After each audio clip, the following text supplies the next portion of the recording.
Wild times. All right, here's how it works. I list facts and see if these guys can guess what animal it is. One is a wildlife biologist. One is an everyman who's very interested in wildlife. You could say it, Here man. we go. I'm a dum-dum. I don't know anything. I disagree with that. Okay. Here's some facts about a bizarre species, a real animal that exists. A typical full-grown one of these is about 1 foot long and weighs just a few pounds, although there have been recorded specimens that reached 4 feet long and 127 pounds. Jesus, that's a huge variety. Big range. Okay. So initial thoughts, Forrest. Typically one of these. I think it's got to be like a reptilian of some kind, because they have, it's like Siamese dwarf crocodiles versus saltwater crocodile. It's like they can be small, they can be big. I'm going to go reptilian. Okay. To mate, the male. Wait, what about Peter? Initial thoughts from Peter? Nah. Yeah. It's okay. Go on. I don't have enough information. I would just agree. To mate, the male bites the female's stomach and never lets go. Eventually, never lets go.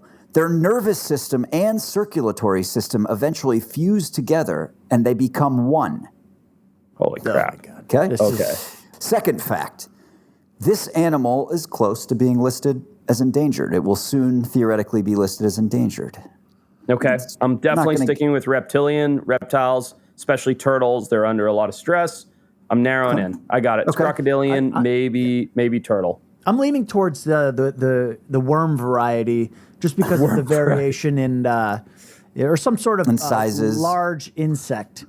You're saying that there's an pounds. insect that gets to 127 pounds? Okay. He is. Okay. He is saying that. Third fact. This animal has a huge head and a crescent-shaped mouth filled with tiny, translucent teeth. Oh, shit.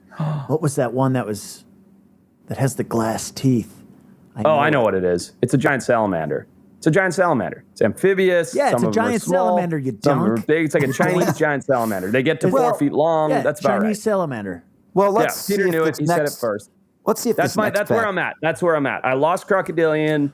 I'm at large earthworm. Okay. All right, well, let's see if this next fact changes things. Okay. The animal has a symbiotic relationship with a bacteria, which means their relationship's useful for both animals. But scientists have no idea how this animal and the bacteria find each other. It is a mystery. Oh, weird. Not doing anything for you? That makes me backpedal on the salamander. And I will say this, the symbiotic relationship is what the animal is most often known for by the layman. Oh, my God. Does the animal live in space? Yes. I'm going gray alien. All right, I'm lost. Okay. You're really getting me on this one. I think you're gonna get it with this one. If not, Brosters, maybe put the what next you one. think it is in the comments before. Yes. If you're listening live or however that works, you need to be guessing. Or the chat, whatever. Live guessing. All right, this animal actively uses bait to bring in prey for it to eat. It uses bait. What is it? A genius? Oh, dude, I know what it is. I don't know what it's called, but I know what it is. Taking my guess. Okay. What's your guess? Anglerfish. Okay, that's an interesting Isn't guess. that the thing that hangs with the thing and it has glass teeth and it's in the deep sea? That's a good pretty guess. good, Peter. Okay. Let me throw this one at you. The animal is found both in extremely cold climates and some are found in warm climates. Their body morphology is determined by the temperature of the climate in which it lives. Crazy. Okay, well, Peter's definitely on to something. It's definitely a deep sea animal. He's right. I think he's probably... There are several deep sea critters that use angling methods, that use lures. I didn't know that. Oh, yeah, you got Stand by. fish, you got other things. All right, last one. To mate, the male will bite the female's stomach and never let go. Their nervous system and circulatory system eventually fuse together, and they become one. The male essentially is an inanimate sack of gonads, and they have found females with 8 males latched onto them and fused to her body at once. It's certainly Gross. a fish. It's definitely something gross in the deep sea. I've also heard Peter described as an inanimate sack of gonads before. I have several of those latched onto my stomach, actually. Peter is right, by the way. That is a fact that makes it stand alone in the animal kingdom. It is indeed Drum roll. Pull up a photo, please, Kyle. No way. The anglerfish. You got it Holy before I shit. did. Good job. Yeah, you got it before I did. Dude, Not kidding. Wow.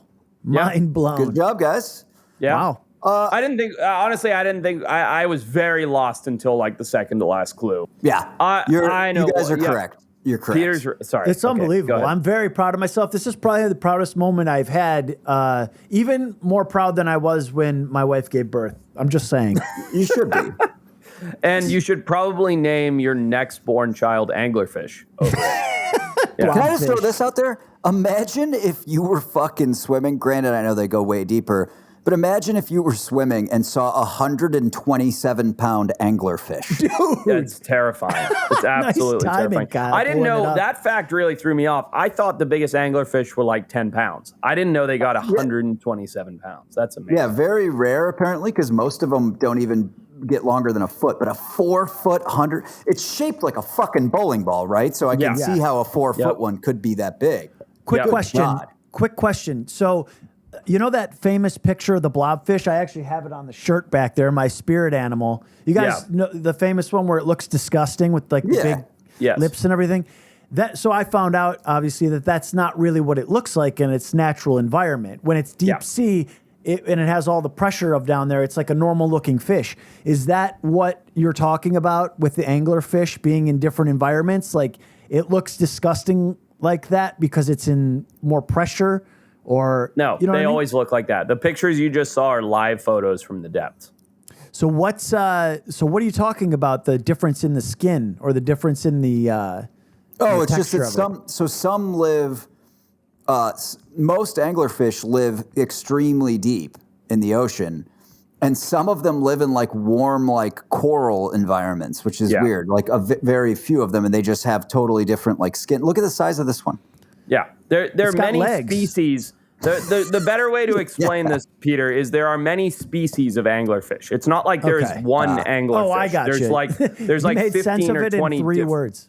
Yeah, Sorry. there are 15 or 20 different species throughout the world Gotcha. that are different based on where they live. All right, okay. Yeah. I just know a thing about a blobfish, and I wanted to say it. So I said, Yeah, So- you so the sounded super blobfish- smart. The blobfish doesn't actually look like that in its environment. no. There you go. Thank you, Kyle. I mean, it kind of ruins it for everybody. I almost wish we didn't know this, but That's a nightmare for me. So if you want more behind the scenes stuff that we cannot show on YouTube, Darwin Awards, video breakdowns and reviews, check out the Patreon. It's full of hours and hours of incredible exclusive content, stuff that you guys are gonna love. Swipe up, click the link, do the thing, come and hang out on Patreon. See you guys there.